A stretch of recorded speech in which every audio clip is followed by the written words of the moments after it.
hal itu bisa terjadi karena akibatkan kita tak memiliki spiritual person dan spiritual intelligence. Kenapa kita tidak memilikinya? Karena kita telah jauh dari Tuhan, alias kita tidak pandai bersyukur dan bertakwa. Untuk itu, mengingat betapa pentingnya takwa dalam kehidupan, maka kami akan membawakan sebuah syarat yang berjudul Urgensi Takwa dalam Kehidupan Berbangsa.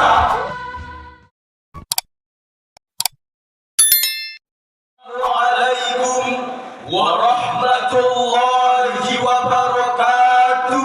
Waalaikumsalam.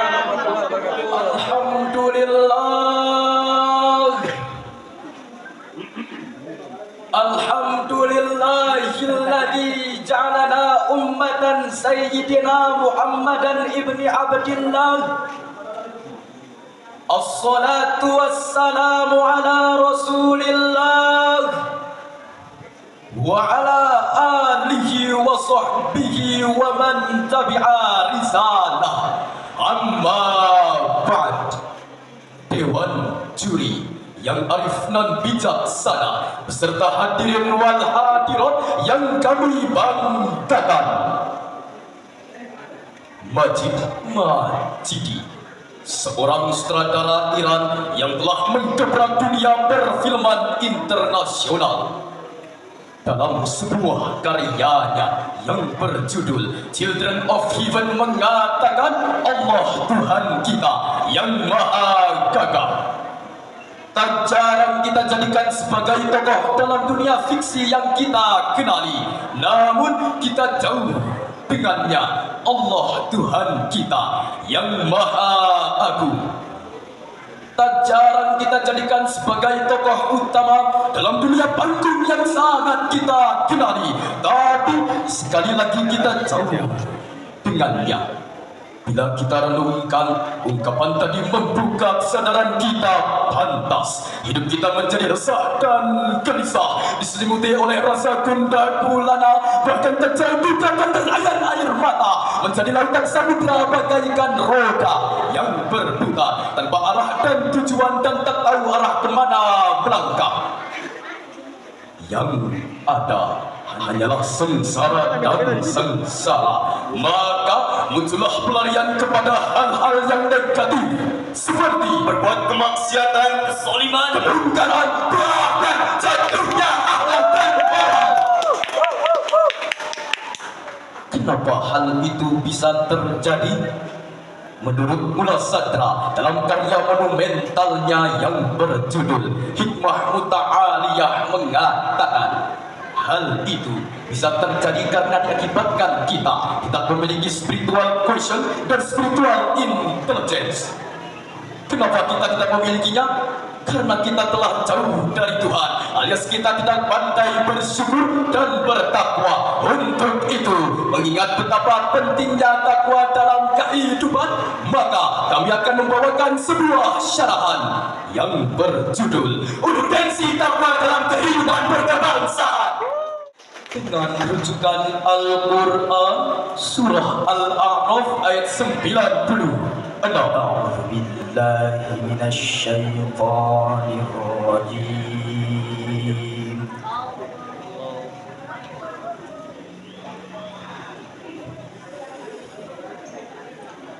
Bismillahirrahmanirrahim. Allah, Allah.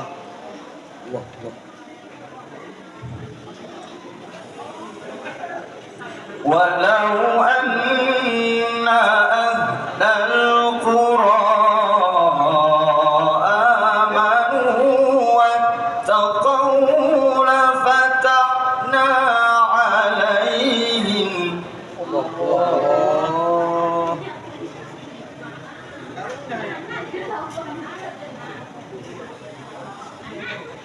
lafatahna alaihim barakatin minas samai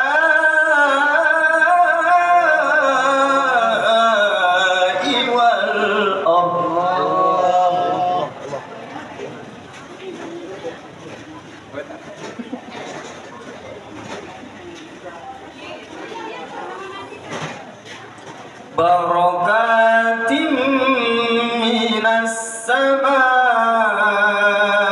wal ardi walakin kadzabu fa akhadnahum. Allah.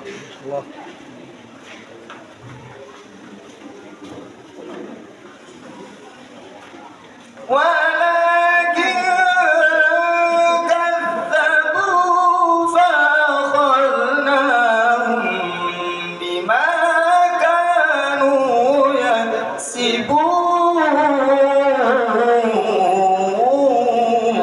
Aku berlindung kepada Allah dari godaan syaitan yang terkutuk dengan menyebut nama Allah yang Maha Pengasih lagi Maha Penyayang. Dan sekiranya penduduk negeri beriman dan bertakwa, pasti kami akan melimpahkan kepada mereka berkah dari langit dan bumi. Akan tetapi mereka mendustakan ayat-ayat kami, maka kami siksa mereka sesuai dengan apa yang telah mereka kerjakan. Hadirin yang kami hormati, kita semua sepakat bahwa Islam adalah din, religius, agama yang sangat mementingkan betapa pentingnya akhlak yang mulia. Sejalan dengan hal tersebut, Dr. Muhammad Ibrahim Al-Hilali dalam disertasinya yang berjudul At-Tasawuf Al-Islam Bainad Din wal Falsafah mengatakan akidah diperkokoh oleh syariah, syariah diperkokoh oleh akidah, sedangkan antara akidah dan syariah disempurnakan oleh akhlak. Dengan demikian, pokoknya akhlak seseorang mencerminkan akidah dan syariahnya goyah. Dan kalau akidah sudah goyah, maka batas antara yang hak dengan yang batil tak akan nampak. Yang halal menjadi haram, yang jelas-jelas haram dihalalkan, sehingga tidak mustahil para pedagang akan curang, politikus akan rakus, pengusaha akan semena-mena, bahkan para pelajar ikutan akhlaknya semakin tidak wajar. Na'udzubillahi min dzalik. Lalu, apakah solusi dalam problem ini? Sebagai jawabannya adalah dengan takwa. Ittaqullaha yaj'al lakum furqana. Jika kamu bertakwa kepada Allah, maka akan diberikan furqan. Dr. Hasan Al-Hamshi menjelaskan arti furqan dari ayat tadi, hidayah wa nuran tufarriquna bihi bainal haq wal batil, petunjuk dan penerang untuk memilah dan memilih antara yang hak dengan yang batil. Oleh karena itu, kalau kita mampu memilah dan memilih antara yang hak dengan yang batil, maka kita tidak akan mudah terjerumus dalam jurang kenistaan dan kemaksiatan. Walaupun minum-minuman keras merajalela, pil-pil setan mudah didapatkan, uang rakyat terus mencerat, bahkan gadis cantik laksana bidadari turun dari surga untuk menggoda. Ia masih sanggup berkata, saya takut kepada Allah. Inilah orang yang dikategorikan sebagai orang yang beriman dan berakhlak mulia. Lalu, siapakah orang yang mampu beriman dan berakhlak mulia? Dialah Rasulullah sallallahu alaihi wasallam. Sebagaimana hal ini termaktub dalam Al-Quran surah Al-Ahzab ayat 21. Laqad kana lakum fi rasulillahi uswatun hasanah. Allah.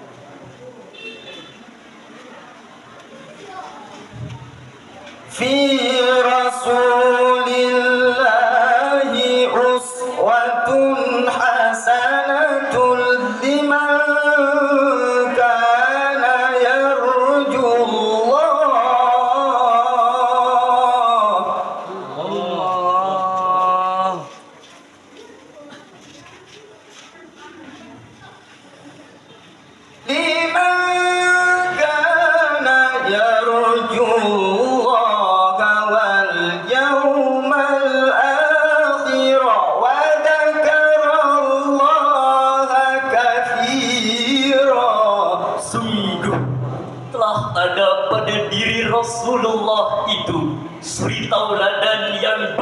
bagimu, yaitu bagi orang-orang yang mengharapkan rahmat Allah dan kedatangan hari kiamat, dan orang yang banyak mengingat Allah. Hadirin yang kami hormati, ayat tersebut diawali dengan kalimat laqad alif lam lam al-ibtida wa qad li tahqiq li annahu fi'lul madi yadullu 'ala taukid, yang menjelaskan sekaligus menginformasikan bahwa sungguh telah ada pada diri Rasulullah itu suri tauladan yang baik dalam ketakwaan dan akhlak mulia, serta akhlak mulia dalam ketakwaan.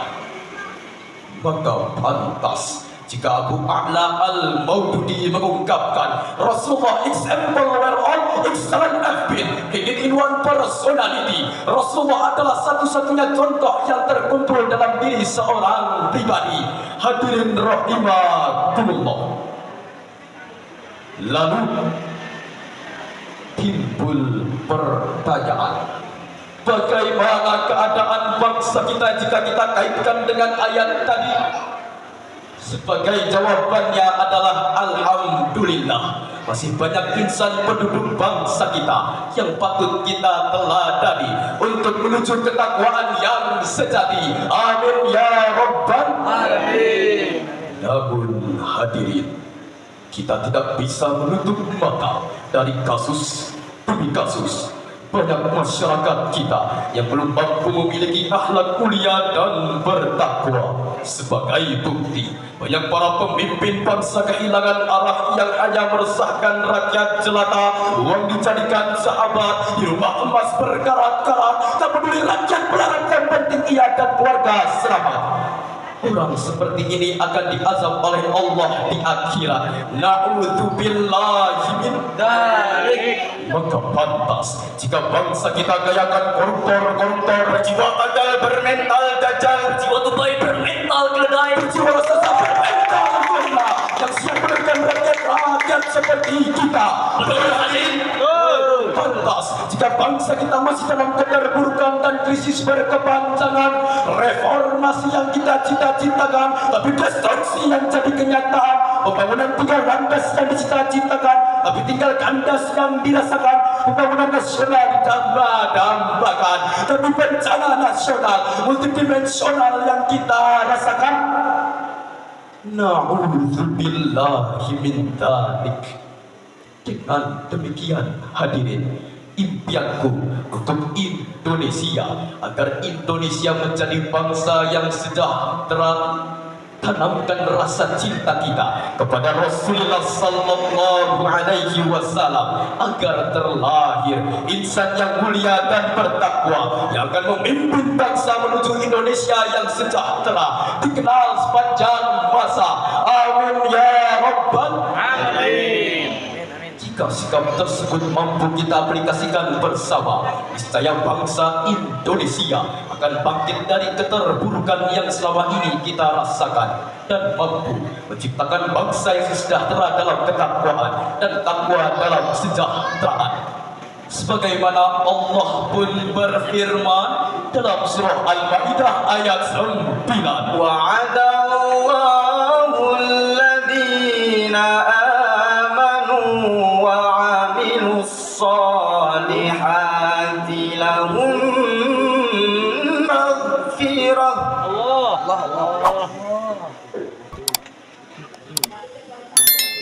Wa 'amilus salihati lahum maghfiratun wa ajrun 'azim.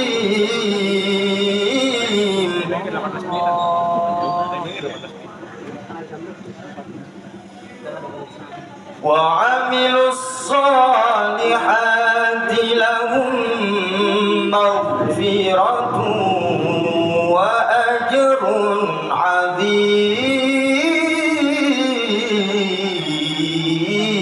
عظيم. صدق الله العظيم. Allah telah menjanjikan kepada orang-orang yang beriman dan beramal soleh bahwa untuk mereka ampunan dan pahala yang besar.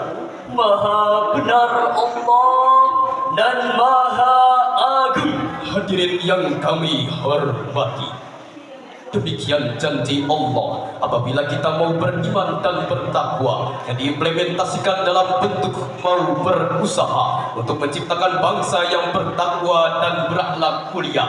Niscaya Allah akan memberikan pahala yang berlimpah ruah berupa kesejahteraan dalam kehidupan berkebangsaan. Amin ya Rabbal Amin. Dengan demikian, hadirin, dari penjelasan tersebut dapat kita simpulkan bahwa takwa adalah solusi pertama dan sempurna untuk menciptakan bangsa yang sejahtera yang berada di bawah naungan ridha Allah Subhanahu wa taala. Semoga kita semua yang ada di sini termasuk orang-orang yang mampu bertakwa kepada Allah. Amin ya Rabbal Alamin. Sekian dan demikian yang dapat kami sampaikan. Kami akhiri dengan sebuah pantun. Makan abon bersama Bang Mamat. Cirebon indah dan bersahabat. Kalau bangsa ingin selamat, Sallu ala Nabi Muhammad.